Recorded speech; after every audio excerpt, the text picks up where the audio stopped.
19 শতকে ইউরোপের রাজনৈতিক আর মানসিক জগৎকে যদি কোনো একটা ধারণা একেবারে বদলে দিয়ে থাকে তবে সেটা হলো জাতীয়তাবাদ। এটা এমনই এক শক্তি যা দেশের পর দেশের মানচিত্র বদলে দিয়েছে, বড় বড় সাম্রাজ্যকে ভেঙে গুড়িয়ে দিয়েছে আর জন্ম দিয়েছে নতুন নতুন রাষ্ট্রের। চলুন এই অসাধারণ যাত্রার গল্পটা আজ শোনা যাক।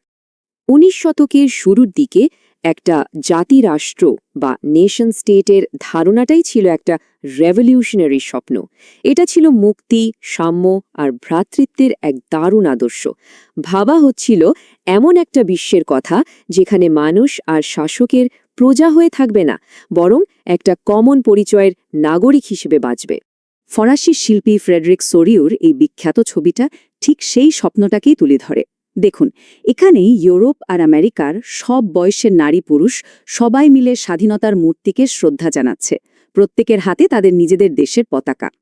দেখেই বোঝা যাচ্ছে যে স্বৈরাচারী সাম্রাজ্যের দিন ফুলিয়ে আসছে আর ভ্রাতৃত্বের বাঁধনে বাঁধা এক নতুন বিশ্বের জন্ম হতে চলেছে। তো এই যে নতুন স্বপ্ন, এটা আসলে পুরনো একটা ব্যবস্থার বিরুদ্ধে ছিল, যাকে বলা হতো স্বৈরাচারী শাসন। খেয়াল করে দেখুন, সোরিউর ছবিতে মাটির উপর যে ভাঙা প্রতীকগুলো পড়ে আছে, ওগুলো আসলে ওই স্বৈরাচারী শাসন ব্যবস্থারই ধ্বংসাবশেষ।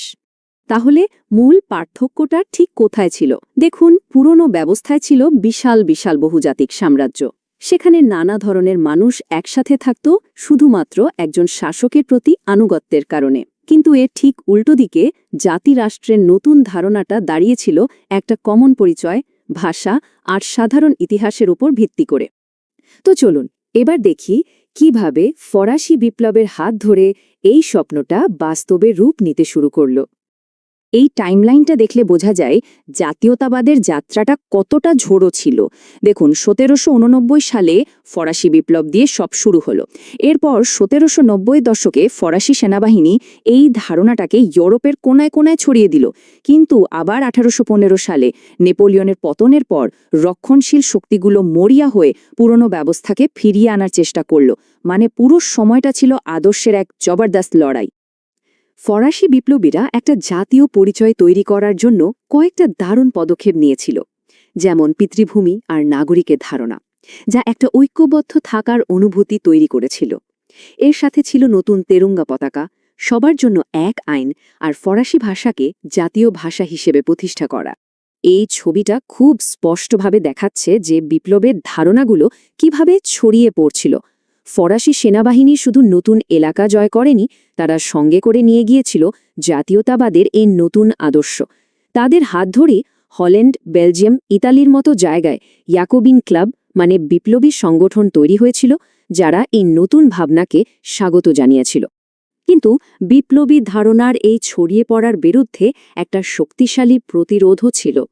যারা ছিল রক্ষণশীল, তারা ঐতিহ্য, রাজতন্ত্র আর গির্জার মতো পুরনো প্রতিষ্ঠানগুলোকেই টিকিয়ে রাখতে চেয়েছিল।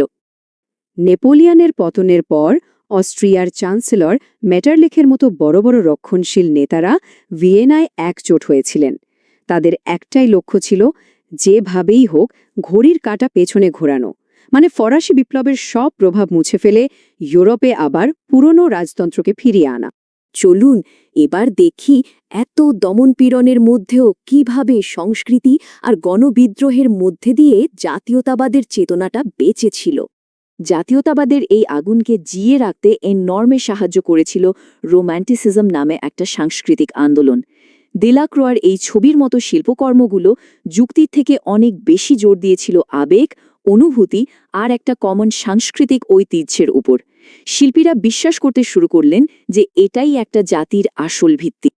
জার্মান দার্শনিক হার্ডারের মতো রোম্যান্টিকদের মধ্যে একটা জাতির আসল আত্মা বা যাকে বলে ভোক্সগাইস্ট, সেটা আসলে লুকিয়ে থাকে তার লোকসঙ্গীত, লোকগাথা আর লোকনৃত্যের মধ্যে। তাই এই লোক সংস্কৃতিকে খুঁজে বের করা আর সবার সামনে তুলে ধরাটা জাতি গঠনের জন্য খুব জরুরি হয়ে পড়েছিল।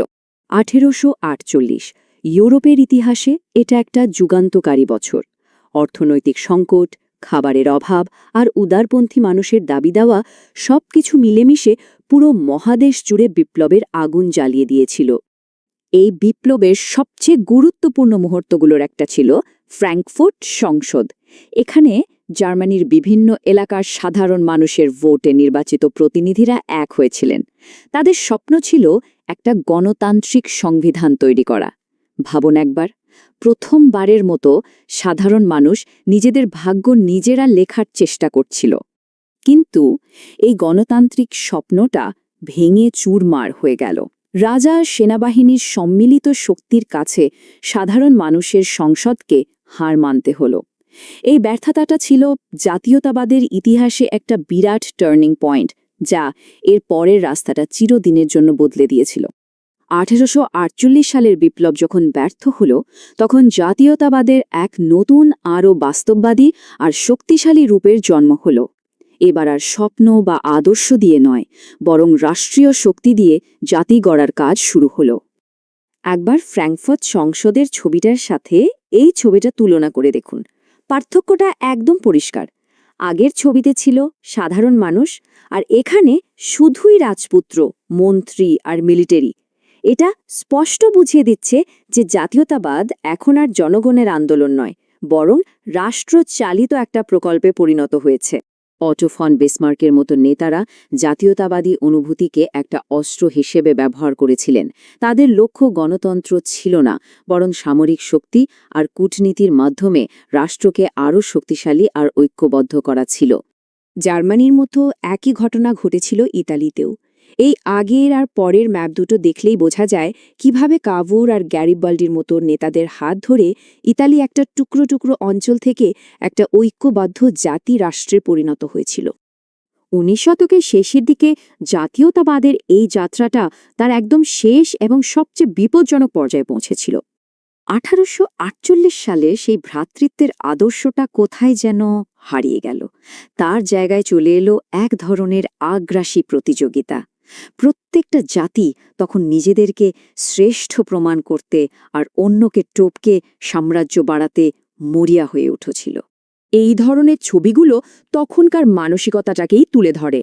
এখানে জাতীয় গর্বকে সরাসরি সাম্রাজ্য দখলের সঙ্গে জুড়ে দেয়া হতো। অন্য দেশ দখল করা বা অন্য জাতিকে শাসন করাটা তখন আর কোনো লজ্জার বিষয় ছিল না, বরং সেটা জাতীয় গৌরবের প্রতীক হয়ে উঠেছিল।